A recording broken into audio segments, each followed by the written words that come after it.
আমি অনুশ্রী তো আবার একটি ভিডিও নিয়ে চলে এসেছি। তো তোমরা সবাই কেমন আছো জানিও। আমি খুব ভালো আছি। তো আজকে আমার মেকআপ ক্লাসের তৃতীয় দিন, তো ওখানেই যাওয়ার জন্য আমি বেরিয়ে পড়েছি।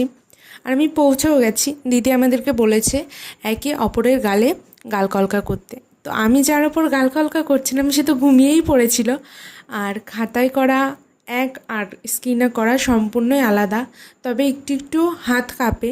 এই মেকআপ ক্লাসে এসে আমার প্রথম তুলি ধরা। তার আগে আমি কোনো দিন তুলি ধরিনি এবং ছবিও আঁকিনি। তবে নিজে যেইটুকুনি পাচ্ছি যথেষ্ট আমি স্যাটিসফাই। মোটামুটি আমি প্রথম থেকেই পারছি। জানি অনেক ভুলভ্রান্তি আছে, সবগুলোই শুধরাতে হবে। আর কেমন হচ্ছে তোমরা জানিও। এখানে দিদি আমাদের ভিডিও ক্লিপ নিচ্ছিল আর এখানে আমাদের ক্লাস শেষ।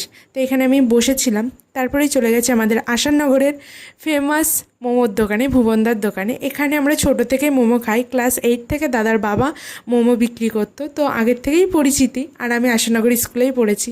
তো আজকের মতো এখানেই টাটা।